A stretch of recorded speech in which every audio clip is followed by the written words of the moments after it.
मोदी सरकार 3.0 के लिए मंत्रिमंडल बंटवारे का फॉर्मूला तैयार है। 9 जून को नरेंद्र मोदी तीसरी बार प्रधानमंत्री पद की शपथ लेने जा रहे हैं। शपथ ग्रहण समारोह की तैयारियां जोरों पर हैं। देशी विदेशी मेहमानों की फेहरिस्त लंबी है। भारत के पड़ोसी देशों को भी न्योता भेजा गया है। यानी इस बार फिर ताजपोशी भव्य होगी। यहाँ 7 से 8 हजार लोगों के बैठने की व्यवस्था की गई है, जिसमें विदेशी और देश की मशहूर हस्तियां भी शामिल हैं। स्वागत है, स्वागत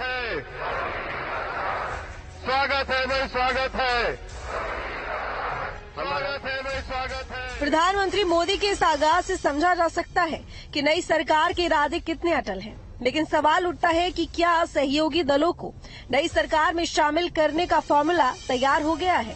ताजपोशी की तैयारियां देखकर लगता है कि मंत्रिमंडल के गठन को लेकर सहयोगी दलों में सहमति बन गई है।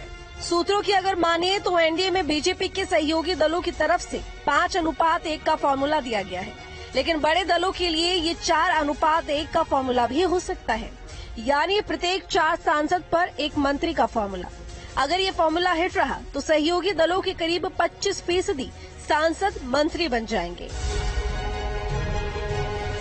प्रधानमंत्री नरेंद्र मोदी रविवार को तीसरी बार देश के प्रधानमंत्री के रूप में शपथ लेंगे, साथ ही मंत्रियों के शपथ भी होने हैं। अब ये देखने वाली बात है कि इस बार मंत्रिमंडल में प्रधानमंत्री नरेंद्र मोदी किसको शामिल करते हैं और सहयोगी दलों में से किसको वो मंत्री बनाते हैं। राष्ट्रपति भवन में तैयारी चल रही है शपथ ग्रहण समारोह की, तो दूसरी तरफ बीजेपी में राजनीतिक तैयारी चल रही है। बीजेपी के नेता लगातार मैराथन बैठक कर रहे हैं और इस बात पर सहमति बनाने की कोशिश कर रहे हैं कि सहयोगी दल संतुष्ट रहें, क्यों असंतोष उनका बाहर ना आए, क्योंकि 2014 और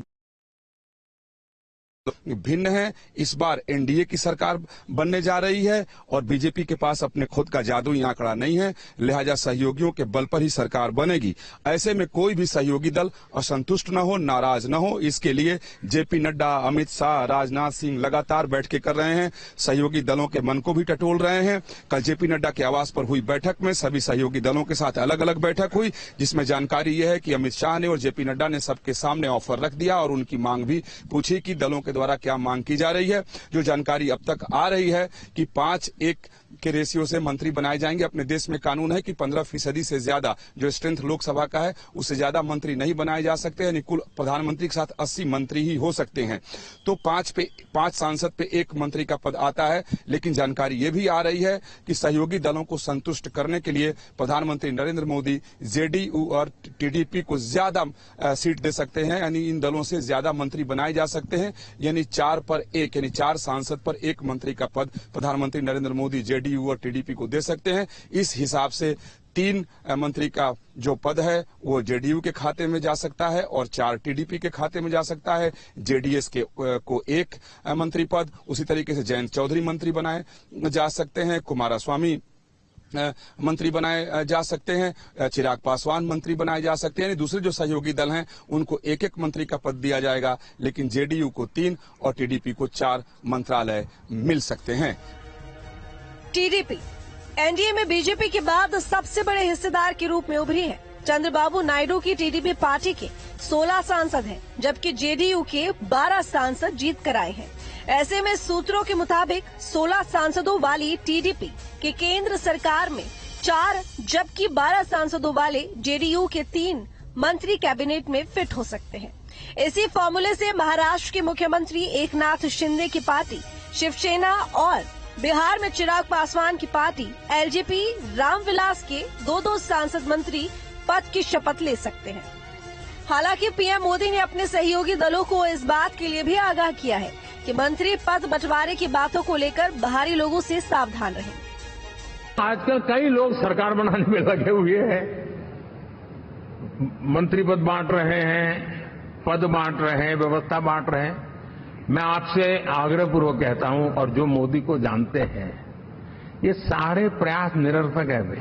आप भी किसी का फोन आ जाए तो 10 बार वेरीफाई कीजिए कि जिसने फोन किया है वो सचमुच में अथॉरिटी है। अदरवाइज कोई भी क्या भाई आपका नाम हो गया है, सुबह परिवार को बुला लीजिए, शपथ समारोह में आना है, हो गया। मेरा सभी सांसदों से आग्रह है कि हम इन सारे षड्यंत्रों का शिकार न बने।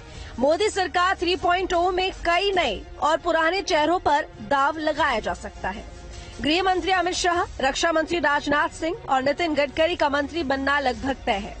तो वहीं अनुराग ठाकुर, एसपी सिंह बघेल और राधा मोहन दास अग्रवाल को भी फिर से मंत्रिमंडल में जगह दी जा सकती है।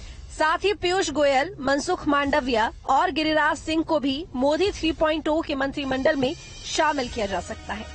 बात करें बीजेपी के सहयोगी दलों की, जिन्हें मोदी सरकार के तीसरे कार्यकाल में मंत्रिमंडल में शामिल किया जा सकता है, तो उनमें पहला नाम है राष्ट्रीय लोकदल के अध्यक्ष जयंत चौधरी का, जिन्हें मोदी सरकार 3.0 में नई जिम्मेदारी दी जा सकती है। साथ ही जनता दल यूनाइटेड के संजय झा को भी मोदी मंत्रिमंडल में शामिल किया जा सकता है। एलजेपी-आर के चिराग पासवान को भी मोदी कैबिनेट में शामिल करने की चर्चाएं चल रही हैं। अजीत गुट की एनसीपी से प्रफुल्ल पटेल भी नए मंत्रिमंडल की रेस में शामिल हैं। जेडीयू के लल्लन सिंह को भी केंद्र में नई जिम्मेदारी दिए जाने की भरपूर संभावनाएं हैं। जेडीयू सांसद देवेश चंद्र ठाकुर भी संभावित मंत्री बताए जा रहे हैं।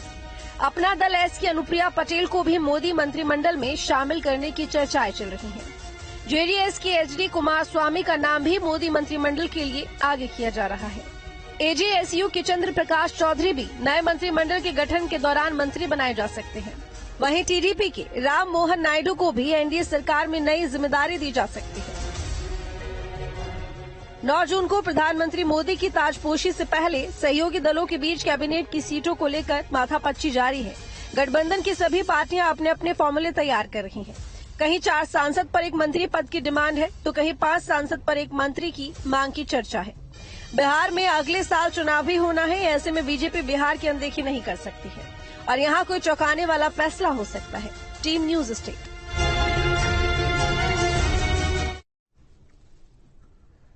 बढ़ते आगे।